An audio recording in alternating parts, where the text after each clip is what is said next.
Good morning everyone, welcome back to my channel. আমি সুপর্ণা। আজকে হচ্ছে রবিবার, আর রবিবার মানে ছুটির দিন। ছুটির দিনে তো বেশ ভালোই লাগে, কারণ বড় বাড়িতে থাকে, বেশ সারাদিন ভালোই কাটে। চলো আজকের ব্লগটা এখান থেকেই স্টার্ট করছি। এখন বাজে হচ্ছে 10:30, আর স্নান টান করে আমি রেডি, রান্নার জন্য প্রস্তুত হয়ে চলে এসেছি। আর এই যে বড় সকাল থেকে স্নান টান করে নিয়েছে, নিয়ে এই যে শুয়ে শুয়ে ল্যাদ খাচ্ছে এখন। আজকে ওর মানে সারাদিন ল্যাদই খাবে বলতে গেলে, কারণ কি করবে, ছুটির দিন, তাই বাড়িতেই আছে। আর একবার করে আসছে আমার কাছে রান্না দেখতে দেখতে। সকাল সকাল বাজারও করে দিয়েছে, বাজার টাজার করে তারপরে স্নান টান করে টিফিন করে স্নান করে এই যে শুয়ে রেস্ট নিচ্ছে। আর এদিকে আমি চান করে চাপিয়ে দিয়েছি এখানে ভাত। আর আজকের তো স্পেশাল মেনু, সানডে আমার তো মাটন হয়, তাই বর নিয়ে চলে এসেছে মাটন। এবার চলো রান্না করব, মটনটা ধুয়ে ভালো করে এবার রান্না করব। আর আমার বরের তো মটন রান্না আমার পছন্দই হয় না, কিন্তু আমি আজকে বলেছি আমিই করব, পাতলা পাতলা করব, রিচ বেশি করব না। আর এই যে কিছু টুকিটাকি সবজিও আনার ছিল, সেগুলোও নিয়ে এসেছে। ঝিঙে, কুমড়ো, পটল, পেঁপে, তারপর আদা রসুন পেঁয়াজ। এগুলো আমাদের বেশিরভাগ দিন রবিবারটাই আমার বর কিন্তু বাজার করে, আর বাকি দিনগুলো যেগুলো নাই সেগুলো থাকে না। আর এখন সবজি বাজারটা একটু কমই হচ্ছে। আর এই যে কিছু আগেকার সবজি ছিল ফ্রিজ থেকে, সেগুলো বার করে রেখে দিয়েছিলাম। তারপরে আর পেঁয়াজ টিয়াজ সবই এনেছে। চলো এবার সবজিগুলো গুছিয়ে ভরে রেখে দেবো, ভরে রেখে দিয়ে তারপরে রান্না সবজি কাটবো, কেটে তারপর রান্না করব। সারাদিনের এই তো কাজ, আর কি করব বলো। আর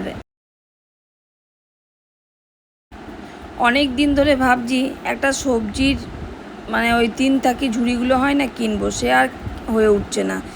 এই যে এই সবজি, এই ঝুড়িটা ছিল পুজোর জন্য কিনেছিলাম, ফুল টুল দেওয়ার জন্য, সেটাকেও করে ফেলেছি। পেঁয়াজের ঝুড়ি ঢাকা দেওয়া, আর এখানে আলু পেঁয়াজ থাকে একটা, সবজিগুলো তো থাকে ফ্রিজে, তাই আর কেনা হচ্ছে না।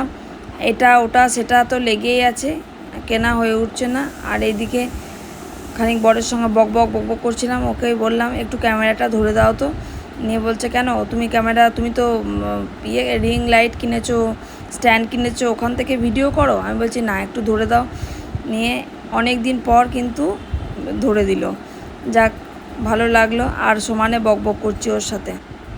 এই যে এদিকে রান্নাও চাপিয়ে দিয়েছি, মাংসটা চাপিয়ে দিয়েছি। মাংসর মশলাগুলোকে আগে পেস্ট করে নিলাম, তারপরে এই যে পেঁয়াজটা ভেজে মাংসটা এবার কষতে থাকবো। আর এইদিকে কিছু কাজ আছে, যেমন মুড়ি খাওয়ার বাসনগুলো থাকে, সেগুলো ধুয়ে নেবো। তারপরে বাকি রান্না বলতে আজকে কিছু সেরকম করব না, শুধু মাংস করব আর একটু পটল ভাজা করব ভেবেছি। আর একটু পোস্ত আছে, সেটাকে গরম করব খাওয়ার সময়। আগের দিন রাত্রেবেলাতে আমার বর মানে রাত্রেবেলার দিকে প্রায় দিনই বলে একটু পোস্ত ভাত আমাকে করে দাও, আমি ওইটাই খাবো। আর কিছু দরকার লাগে না ওর, মাছ না মাংস না ডিম কিছুই লাগে না, শুধু একটু পোস্ত ভাত হলেই ওর হয়ে যায় আর কি রাতের দিকটা। আর বেশিরভাগ দিন রাতেরবেলাতেও একটু সিদ্ধ খেতেই ভালোবাসে, তাই ওরকম ধরনেরই করি। আর এই যে মাংসটা কষছি, আর এদিকে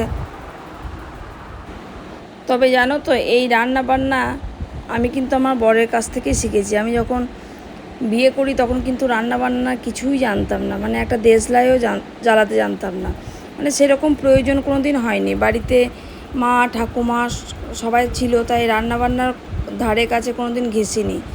আর পুরো রান্না বান্না সব কিছু হাতে ধরে বলতে গেলে বরই কিন্তু শিখিয়েছে। আর শ্বশুর বাড়িতে যখন থাকতাম তখন কিন্তু ননদ ভাসুর এরা সব শিখিয়েছিল রান্না। তা মোটামুটি যাই হোক, ওদের মানে সবারই রান্না বান্না শেখানোতে রান্নাটা ভালোই শিখেছি, মোটামুটি ভালোই করি। আর মাংসটা বর বলে, কারণ বর খুব রিচ করে, তো এবার তার জন্য ওকে বলি যে রিচটা বেশি খেও না, তেল বেশি খাওয়া উচিত নয়, কিন্তু ওর পোষায় না, তাই আমি বলি। আর আমার সবসময় না এই খাসির মাংস বিশেষ করে খুব পাতলা ঝোলটা ভালো লাগে, দেখবে মনে হয় যেন পেঁপে দিয়ে পাতলা ঝোলটা, পেঁপেও বাবার জন্য দিই। বাবার জন্য কি করি, ওই মানে পেঁপেটা দিয়ে যেটা অল্প তেল দিয়ে করি, সেটাতে বাবার জন্য ওখানে দিয়ে ওই পেঁপে তুলে আমি খাই। আর বড়ও তাই করে, আর বলে যে পেঁপে দেবে না, ও খেতে চায় না খুব একটা ঝোলে, মানে মাংসের ঝোলে পেঁপে দিয়ে খুব একটা পছন্দ করে না খেতে। আর এই দুদিন জানো তো শরীরটা আমারও ঠিক ভালো নেই, যেন দিন মানে মাথা ঘুরছে, বিছানা থেকে উঠতে গেলে বা বুড়ি হয়ে কিছু করতে গেলে মাথা ঘুরছে, জানি না কেন হচ্ছে। প্রেশারটা মাপাতে হবে একবার, আর ভাবছি হিমোগ্লোবিনটাও একবার মানে ঠিকঠাক আছে কি না দেখতে হবে। মানে যত দিন যাচ্ছে তত মনে হচ্ছে যেন একটার পর একটা সমস্যা যেন চেপে ধরছে। আশ্চর্য মানে ব্যাপার, এটা সবারই ক্ষেত্রেই তাই দেখবে। মানে শরীর নিয়ে সব যেন মনে হচ্ছে একটার পর একটা কিছু, একটা ঠিক হচ্ছে তো আর একটা ঠিক হচ্ছে তো একটা, মানে এ এক অবস্থা। ছেলে তো আজকে 2 সপ্তাহ হলো কলকাতাতেই আছে। আজকে ওকে বলা হয়েছে মা কি রান্না করছো, আমি ওকে বললাম যে আজকে মাংস রান্না করছি। নিয়ে বলছে আমাকে ছাড়াই মাংস খেয়ে নিচ্ছ। আমি বললাম তুইও যখন আসবি তখন তোকেও করে খাওয়াবো। নিয়ে এবার খারাপ লাগে, বাইরে থাকে তো মানে খারাপ লাগে। যাদেরই ছেলেরা বাইরে থাকে দেখবে বাইরে ঘরে কিছু রান্না বান্না করলে খুব মানে তখন মনটা খারাপ লাগে যে কিন্তু খেতেও তো হবে, সেটা তো কোনো উপায় নেই। আর আমার একদিকে রান্না চলে আর একদিকে এটা ওটা সেটা করি। আর এদিকে একটু প্রেসারে জল বসিয়ে দিয়েছিলাম, জলটা গরম হয়ে গেছিলো। এবার মাংসগুলো কষে ভালো করে এবার কুকারে দিয়ে দেবো। তারপর কয়েকটা সিটি দিয়ে দেবো। সিটি দেওয়ার পর তারপর আবার সিটিটা খোলার পরে আবার বাবার যে মাংসটা করব সেটা করব। বাবারটা তো খুবই লাইট করি। আর দেখো অনেকক্ষণ ধরে এখানটা অন্ধকার হয়ে রয়েছে, কারণ হচ্ছে আমি আর একটা লাইট যেটাতে খুব আলো দেয় সেই লাইটটা জ্বালতেই এতক্ষণ ধরে ভুলে গেছি, তাই এখানটা অন্ধকার। এদিকে ভাতটা হয়ে গেছে, মাঠটা ঝরিয়ে নেব। তারপরে চলো এবার বাকি কাজগুলো দেখি। আবার এদিকে মেঘও করে এসছে, তাই ভাবছি একটু কাপড়গুলো বাইরে মেলা আছে, কাপড়গুলোকে তুলে নেবো। আর এদিকে বাবার জন্য ভাতটাও চাপানো হয়নি, ভাতটা চাপিয়ে দেবো। বাবার জন্য তো গোবিন্দভোগ চালের ভাত প্রতিদিনই করি, তার জন্য ওটাও রান্নাটা করে নেবো।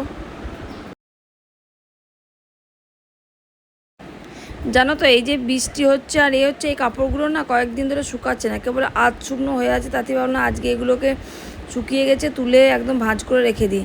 আর এই বর্ষার দিনে না কাপড় জামা দেখবে স্যাঁতস্যাঁতে একটা বাজে গন্ধ ওঠে, আমার এটা একদম পছন্দ হয় না, একদম ভালো লাগে না। তাই এই কাপড় জামাগুলো শুকিয়ে গেছে, তাই একদম ভালো করে ভাঁজ করে রেখে দিই। আর এইদিকে এই যে ঘরে শুয়ে শুয়ে মহাদেব আমার ল্যাদ খাচ্ছে, বসে একবার এদিকে শুচ্ছে একবার ওদিকে শুচ্ছে, এইসব করছে।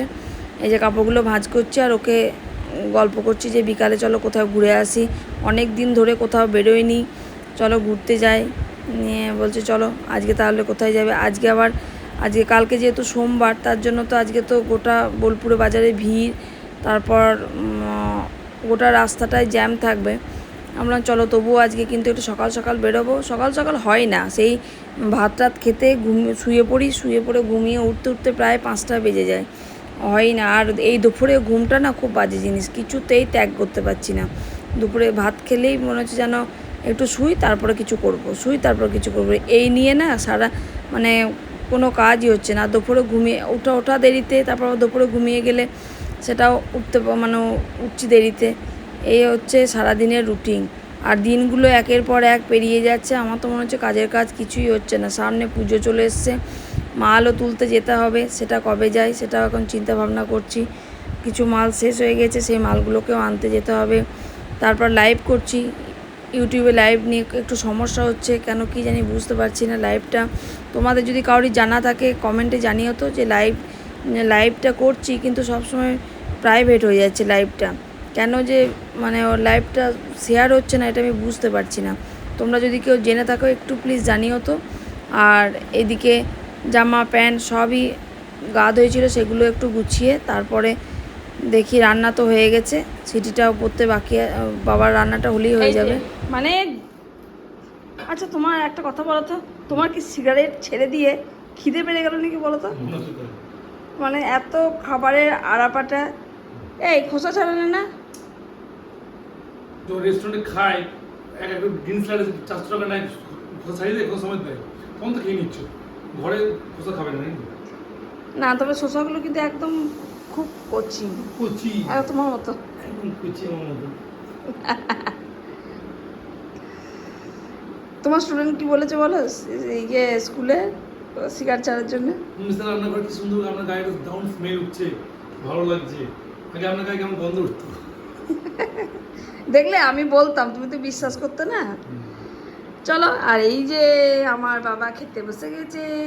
আমার বাবা খাওয়া হয়ে গেল প্রায়, আর রান্না হয়ে গেছে। ঝটপট ঝটপট করে রান্না করে নিলাম। এই যে ভাত, এই যে বাবার জন্য করেছিলাম পাতলা ঝোল, রাতের জন্য একটুখানি আছে থাকবে। আর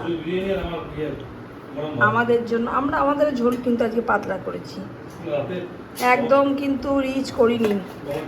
আর এই যে পটল ভাজা, বাবার কম্বিনেশন কি মাংসের ঝোল আর কি যেন গোবিন্দভোগ চালের ভাত।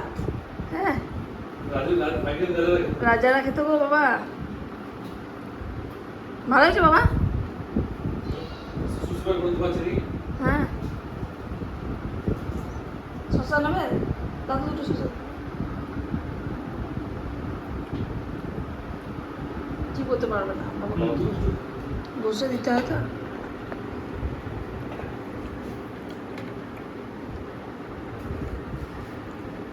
ধুয়েছিলে? চলো এবার আমাদের ভাত টাত বাড়ি, বাসন টাসন রেডি করি, থালা রেডি করি, তারপর খেয়ে নাও। হ্যাঁ, চলো ভাত দাও করবা, খিদে পেয়ে গেছে সব।